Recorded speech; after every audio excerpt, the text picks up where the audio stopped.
Yeah. Okay, so I'm going to answer some of these questions Yeah. now. What advice can you offer an adult beginner violinist to improve and overcome the difficulties in playing? I think that, there's only one answer, and that's you've just got to practice very, very hard, and sometimes it takes longer than other times to overcome the difficulties. But one little piece of advice that I always think about is when you start practicing, you have to feel that you have all the time in the world, so that you move very slowly, so that you take every movement takes a lot of time. Because the problem is when you rush, when you feel, okay, I've only got 10 minutes or 20 minutes, you feel pressure to get it right in those 10 minutes. You need to, even if you've only got 4 minutes, you need to imagine and feel like you've got all the time in the world, then you'll get it done very effectively. Okay, so do you think you can be too old to start playing? No, playing's about having fun, and I think that you should, if you want to play, you should play. Do you have a set routine when you practice, such as scales, then pieces, or do you practice pieces, you're preparing for performances? It's a combination. Every day is different. I think if you get into the same routine every day, sometimes you go into autopilot and you don't focus on what you're doing. The key is that whenever you practice, you have to concentrate extremely hard, or else you can work bad habits into your playing. So I try and shake it up. I do play scales and I do exercises, but I try not always to start the day doing that, or else it becomes a ritual and it just becomes habitual rather than actually doing it for a reason to get better. And obviously I practice the pieces I'm preparing for performances and things. Okay, apart from more violin success, is there anything on your list that you absolutely would love to do in your life? Yeah, definitely. I mean, I'd like to write more. No, that's the next question. Okay, so I'd like to write more, and maybe I'd like to study history. That's something I'd like to do. When can we expect the next Siem composition? I'm writing it at the moment. So maybe you'll be hearing it soon. What's your procedure or process for memorizing a piece? Well, there's different kinds of memory. You naturally will memorize a piece when you play it a lot, but that's very much a sort of unconscious memory where you just sort of don't realize that you've memorized it, but because you've played it so many times, you've sort of absorbed it.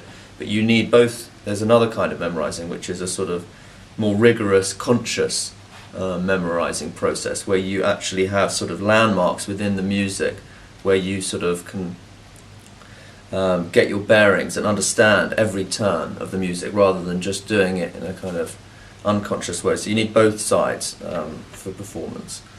On average, how many hours a day do you practice? I try and do 4, but I don't always manage to because I've got other things to do, so I guess on average I probably do about 3. So now I'm not, because there's so many, let me just think which ones I'll do now. Do you have any favourite foods or desserts? I love tiramisu. What other instruments do you know how to play? I play a little bit of the piano, but mostly chords because I like to sort of write music using the piano because you've got the harmonic aspect of that you don't necessarily have on the violin.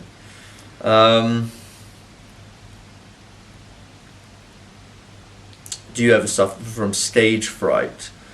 I think it's totally natural that everybody suffers from stage fright. Well, certainly I do sometimes, and it's very unpredictable why or to what extent you suffer from it. But I think rather than feeling you suffer from stage fright, something comes upon you and you just suddenly feel, a sense of fear of going on stage. It's sort of a trigger moment, I see it. When that starts coming towards you, then you have the choice to either go ahead with an absolute sort of certainty in what you're doing, and it sort of forces you to really ask yourself, why am I doing this? And as soon as you ask that question, you realise, okay, wait a second, I'm playing music, I'm doing something so special, so beautiful, be able to share this with other people. There's no reason to be sort of, have any stage fright. Or you give in to the, the nerves, and then it'll take you over. So I think it's a good thing when you start to feel that, because then you're able to remind yourself to make that choice. Well, okay, let me see. Any plans for the next album? I'd love to record the Sibelius Concerto, but at the moment there aren't any specific plans, although I did just record 3 short pieces, which is going to be a special release, a special download that you'll hear about soon. me go to the next page. Is there anything here specifically that you want? Do you have a favourite writer, and what kind of books do you like most? I mean, I've been reading a lot of Somerset Maugham lately. He lived on Cap Ferrat, where I'm living at the moment, and he was a very dry, witty writer, and I enjoy reading him. So that's just the most recent thing.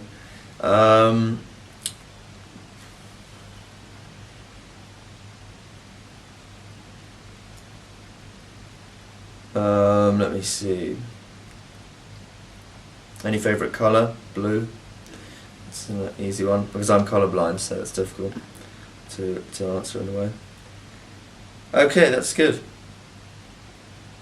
I haven't answered all of them.